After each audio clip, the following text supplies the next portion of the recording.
excited about getting out to training camp practices and stuff like that. I sat down today and got back into watching. I hadn't watched the film since the draft coverage. Been a few months. It's been a few months of kind of taking a break from that. But I wanted to take the opportunity to look at a couple of defensive tackles. And I'm doing this because of what Todd Archer, when he was on with us the other day, and Todd kind of made mention. Todd Archer, I think, is one of the best insiders this team has covering. And when he starts to mention about, I don't think they're done at defensive tackle. I think they're looking at some guys. I'm just like, okay, let's see if we can find a couple of guys that kind of make some sense. So I'm looking at a couple of some one techniques. Now, let me ask you guys this. I'm trying to do this like on a 1-year deal. Are you guys, if I have a couple of guys here that are at like age 35, 34, 35, how would you feel about that? Or are you just interested in the player? Like, the age is not a 35-year-old one technique. Not worried about that. I believe in old man strength, Brian, especially at that position. Yeah, I think that they're so right now that's such a thin position. Just give me the player. But that is another position where you forecast after this year, you also have Osa Odigizua, who will be a free agent. Yeah. And that is a position that is getting paid.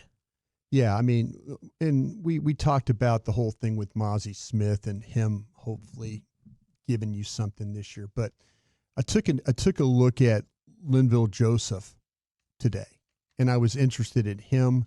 And I also took a look at Nick Williams, who was with the L.A. Chargers. Okay. And both these guys, Nick Williams is 34, and Linval Joseph is 35. And I'll say this about what's interesting about Linval Joseph is that similar size to what you had with Hankins.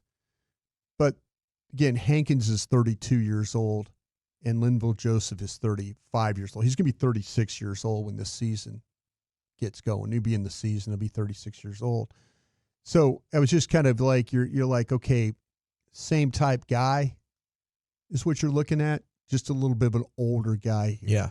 And me personally, I mean, they had their reasons for why they did with the Hankins. If you look at Pro Football Focus, and I was just curious what the grade was. They had him as a 50 as a run defender, which is, it's a decent grade, not terrible, but you look at Linval Joseph, they've got him as a 33 run defender.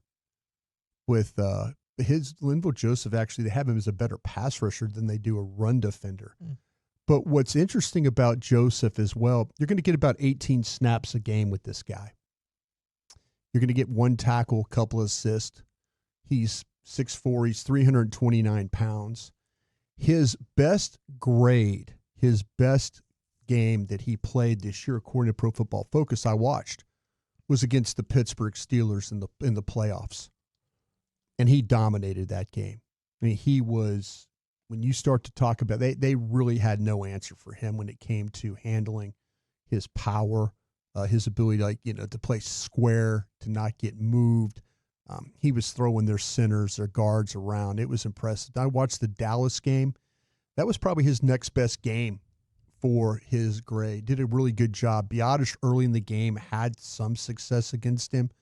And then later in the game, Broaddus had no answer for him. And it was a decent battle between him and Tyler Smith. I mean, there was two men going at it pretty good there. Kansas City was another game that I watched, and Kansas City had their way with him in this one. So I tried to watch teams. They've got two really good guards. Yeah, and a center. Yeah, absolutely. Creed Humphrey. Yeah, Creed Humphrey. So, but what you got to remember about Linval Joseph is some of his best seasons he's ever had was for Mike Zimmer when at the Minnesota Vikings. Yeah. And so that might be something that if they're looking for a one technique. But again, here's a massive inside guy. Like I said, 329 pounds. He was outstanding against Pittsburgh. I mentioned that. He threw their centers, their guards around. He was active. He was physical. He had a little bit more trouble against Kansas City. He wasn't as dominant, but he was really, it was good battles I mentioned with him and Tyler Smith. He's got the hand placement is outstanding with him. He can control blockers. The movement, the effort, all that stuff is still there. You're looking for a guy that's not going to get turned or pushed out of the hole or scooped or reached. No, That's not his deal. He's going to stand there. He's going to hold the point of attack, and he's going to be able to allow the backers behind him to run. But he's just not going to kill grass. When you look at currently what they've got at defensive tackle, you got some grass killers. This guy is he's going to move his feet. He's going to get down the line. He's going to extend. When's he get into trouble? Having to cover space? Yeah, well, what happened was there was one time where Dallas had a play where Pollard got past him. Like he was just a half step slow of getting, like the ball came outside of his shoulder and he couldn't get over quick enough. Pollard was able to beat him to the hole and get past him, so he couldn't make the play. So what could have been a play for no gain turned into like a 6-yard gain. So that's kind of what you're dealing with right now. When the ball is at him, he's going to be a problem to move and stuff. But when it gets a little bit wider of him, well, that's maybe where you're going to be, maybe a step. I mean, he sounds like a good low salary option. You know, as long as you're not breaking the bank. Yeah, that was. Now I will say this: I do like him, but I like this Nick Williams a little bit more with the chart who was with the Chargers, and he's a 310-pound guy. He's 6'4", 310. He's a 34-year-old guy I mentioned. Overall grade of a 60 from Pro Football Focus. The run defense is better. The pass rush is really good. You're going to get probably 19 plays from him. Oh, excuse me. You're going to get he had 18 solo tackles. 24 snaps per game.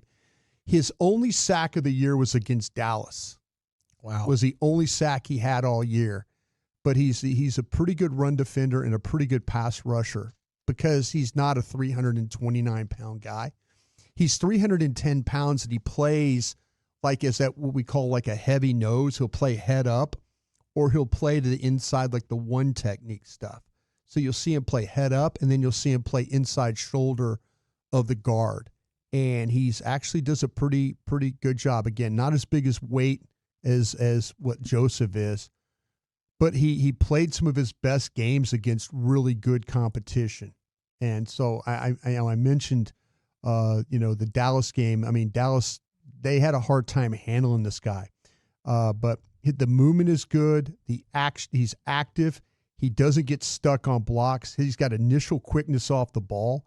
So he gives you something coming across, where Linval Joseph's a little bit more of a stand-up, sure, kind of a two-gap find and then go. Interesting. Nick Williams is more of an up-the-field type of a player here, but he's strong enough to play that nose guard if you need him. I think that you got to stay square. He does a good job of that. He fights to get off blocks, and he can get movement. And I think that when you start to talk about guys that take on blocks, but can also give you a little bit of pass rush, can control blockers in front, I think those are the types of guys you need to look at. And again, he's 6'4", 310 pounds, but he plays a lot bigger than that. So that might be a cheaper option for you when you're starting to talk about these veteran. If Archer's saying, hey, they're looking at veteran one technique type guys, Joseph, Nick Williams would be two guys I think that those names might come up when we're out there in auction.